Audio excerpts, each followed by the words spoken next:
Live TV, सच सबसे आगे। नमस्कार, मैं हूं रंजीत झा और आप देख रहे हैं द लाइव टीवी।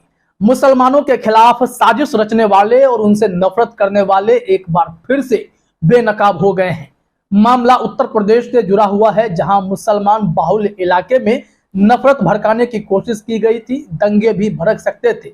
सांप्रदायिक तनाव को बढ़ावा देने वाले एक युवक को गिरफ्तार किया गया है और वो शिवलिंग को तोड़ रहा था। अब जैसे ही हमने शिवलिंग का नाम लिया है, आपको यह समझ में आएगा कि निश्चित तौर पर कोई अल्पसंख्यक समुदाय से होगा या मुसलमान होगा जिसने इस कुकृत्य को अंजाम दिया होगा। नहीं, जरा ठहरिए। मुसलमानों को बदनाम करने वाले राहुल नाम के एक लड़के को पुलिस ने इस मामले में पकड़ा है। वही आरोपी है, उसने ही शिवलिंग को तोड़ा है। अब इस खबर को फैलते ही वैसे तमाम नफरती गैंग को साफ सूंघ गया होगा, जो लगातार मुसलमानों के खिलाफ जहर उगलते रहते हैं। आप अपने स्क्रीन पर जरा यह ट्वीट देखिए। जनसत्ता का स्क्रीनशॉट भी शेयर किया गया है। इसमें हेडलाइन में ही है, मुस्लिम बाहुल्य इलाके में राहुल नाम के आरोपी ने तोड़ा मंदिर का शिवलिंग, सीसीटीवी से हुई पहचान, एफआईआर दर्ज। एफआईआर मामले में दर्ज कर लिया गया है। अब जरा ट्वीट भी देखिए। इसमें लिखा गया है, यूपी मुजफ्फरनगर जिले के मुस्लिम बहुल जानसठ कस्बे में प्राचीन शिव मंदिर है।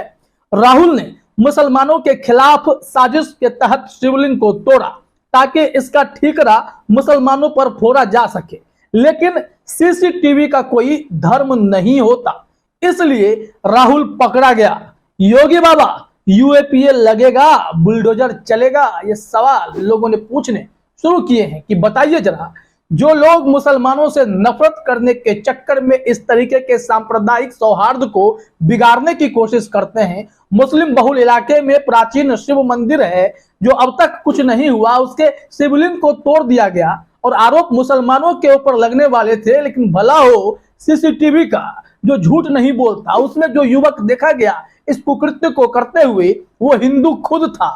वो राहुल नाम है उसका, और इसी ने शिवलिंग को तोड़ा। तो ऐसे में योगी बाबा क्या करेंगे?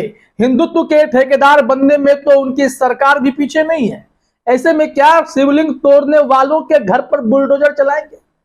क्योंकि बात बात पर अल्पसंख्यकों के घर पर बुलडोजर चलाने वाली यह सरकार ऐसे मामले में शांति बरत सकती है क्या?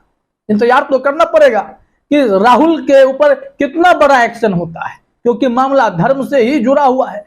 इस संबंध में जनसत्ता की खबर को भी देखना जरूरी है कि इस खबर में जानकारी क्या दी गई है, कैसे इस घटना को इस राहुल नाम के लड़के ने अंजाम दिया है।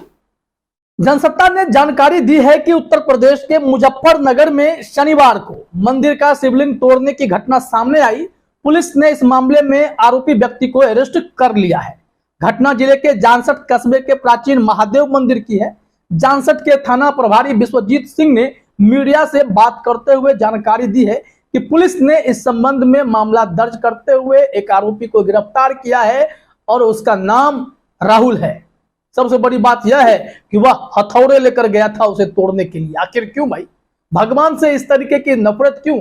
इंसानों से नफरत करते करते भगवानों को भी नहीं छोड़ा। और क्या यह साजिश थी? क्या जानबूझकर ऐसा किया गया ताकि हिंसा भड़क सके, मुसलमानों पर आरोप लगे और दूसरा संगठन आग बबूला होकर वो वहां पर धावा बोल सके? क्या इस तरीके की साजिश को अंजाम देने की कोशिश थी, वो भी मुजफ्फरनगर में, जहां पर हमेशा से तनाव बरपता रहता है, तनाव व्याप्त रहता है, मामला हमेशा संवेदनशील हो जाता है? तो फिर इस तरीके की घटना को अंजाम देने का मकसद क्या था? इस खबर को जरा और देखना पड़ेगा, समझना पड़ेगा। इस मामले में कहा गया है मंदिर कमेटी के अध्यक्ष प्रवीण तोमर की तरफ से कि पुलिस की दर्ज में शिकायत में कहा है कि राहुल ने हथौड़े से शिवलिंग को तोड़ा है। मंदिर में लगे सीसीटीवी फुटेज से राहुल की पहचान हुई। वहीं जो स्थानीय लोग हैं, आरोपी व्यक्ति के खिलाफ सख्त कार्रवाई की मांग भी कर रहे हैं। तो देखा आपने कैसे शिवलिंग को भी नहीं बख्शा जा रहा है, भगवान को भी सुरक्षित नहीं रखा जा रहा है नफरत फैलाने के चक्कर में।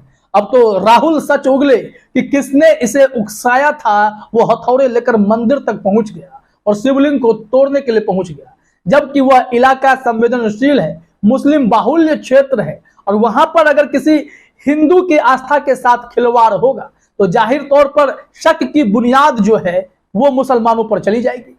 मुसलमानों को इसमें संदेह के घेरे से देखा जाएगा, उनके खिलाफ भावनाएं भड़काई जाएंगी और फिर इस तरीके से माहौल बिगड़ेगा तो जानते हैं कि आप क्या होता है। वैसे भी बीते 8-9 सालों में सिर्फ जहर फैलाया गया है, नफरत की खेती इस देश में की गई है। तभी तो हमने एक खबर और आपको जानकारी दी है कि कैसे एक गरीब मुसलमान जो सब्जी बेच रहा था उसके ऊपर जुल्म ढाने के लिए हिंदू संगठन की महिला पहुंच जाती हैं और उसके साथ बदतमीजी करती हैं, अभद्रता करती हैं। वो बस इसलिए क्योंकि वो मुसलमान है, वो सब्जी नहीं बेचेगा, अगर बेचेगा तो हिंदू से नहीं खरीदेंगे। इस तरीके की नफरत भरी सोच उसके दिमाग में भरी पड़ी है। और जब इस मामले को तूल पकड़ता देखा गया तो तभी एक लड़का आता है जो हिंदू है और उस महिला के साथ भिड़ता है और बताता है उसको कि यह गरीब अपना पेट भर रहा है सब्जी बेचकर, तो आपको क्या दिक्कत है। हिंदू धर्म का मतलब ये नहीं होता जो आप कर रही हैं, उनसे आधार कार्ड मांगने वाली आप कौन होती हैं। इस तरीके की घटना को उत्तराखंड में अंजाम दिया गया, जहां पर हिंदू मुसलमान की भावनाएं भड़काने की कोशिश हो रही थी। ये कट्टरपंथी संगठन वाली जो महिला थी सेमवाल, वो वहां पहुंचकर बवाल काट रही थी, लेकिन उस लड़के ने उस मुस्लिम गरीब सब्जी वाले को बचाया भी। कहीं कहीं दिखाई पड़ती है चीजें कि इंसानियत अभी भी जिंदा है, लेकिन जो ये माहौल तैयार हुआ है मुसलमानों से चिढ़ने का, उनके ऊपर जुल्म करने का, उनकी आस्थाओं से खिलवाड़ करने का, ये बहुत ही गलत दिशा में हमारे देश को ले जा रहा है। यह सरकार अपने नेतृत्व में बीते 8-9 सालों में सिर्फ यही तो करवाई है कि जहां जहां मस्जिद है उसे मंदिर साबित करने के लिए कोर्ट का भी सहारा ले रही है। प्लेसेज ऑफ वर्शिप एक्ट का भी खुले तौर पर उल्लंघन हो रहा है, क्योंकि प्लेसेज ऑफ वर्शिप एक्ट तो यही कहता है ना कि 1947 तक जितने भी धार्मिक स्थल हैं जिस रूप में हैं उसी रूप में रहेंगे, उसमें कोई छेड़छाड़ नहीं की जाएगी। 1947 के बाद बने हुए धार्मिक स्थल पर अगर विवाद होता है तो उस पर कोर्ट सुनवाई करेगा। लेकिन देखिए, राम मंदिर को अयोध्या वाले को सिर्फ अपवाद में डाला गया था, बाकी ज्ञानवापी की बात नहीं हुई थी, मथुरा की बात नहीं हुई थी और अलग अलग मस्जिदों की बात नहीं हुई थी। अभी तो हालात ये हो गए हैं कि देश भर के 20 से अधिक मस्जिदों के पीछे लोग पड़े हुए हैं और इसे हिंदू मंदिर बताकर इसे तुड़वाने की साजिश में लग गए। मदरसे जानबूझकर गिराए जा रहे हैं कि बच्चे पढ़ नहीं सके, स्कूल कॉलेजों में हिजाब बैन कराए जा रहे हैं कि मुस्लिम बेटियां पढ़ नहीं सके, जबकि कितनी खूबसूरत सी खबर सामने आई थी कि एक मुस्लिम बेटी हिजाब में ही प्लेन उड़ाती है, कमर्शियल पायलट है। अब उनकी पढ़ाई लिखाई में क्या हिजाब आड़े आया? जिस तर्क के साथ वहां पर यूनिफॉर्म की बात की गई, अब बताइए कि वह मुस्लिम बेटी हिजाब में अभी भी डंके की चोट पर प्लेन उड़ाती है, तो उनके विकास में, उनके तरक्की में, उनके पढ़ाई में क्या हिजाब आड़े आया? नहीं। इस देश में मुसलमानों के आर्थिक बहिष्कार की बात कर दी जाती है कि मुसलमानों का आर्थिक बहिष्कार कर दिया जाए, उनसे कोई सामान नहीं खरीदे, और ये ऐलान करने वाले ऐसे ही कट्टरपंथी संगठन वाले होते हैं, जिसमें भारतीय जनता पार्टी के सांसद भी शामिल होते हैं। प्रवेश वर्मा जैसे नेता इस तरीके के नफरत भरी बयानबाजी करते हैं। जानबूझकर मुसलमानों के मस्जिद के पास जाकर भगवा लहराया जाता है, तलवारबाजी की जाती है, अश्लील गाने बजवाए जाते हैं। क्यों? इसी तरीके के साजिश रचने के लिए, नफरत फैलाने के लिए।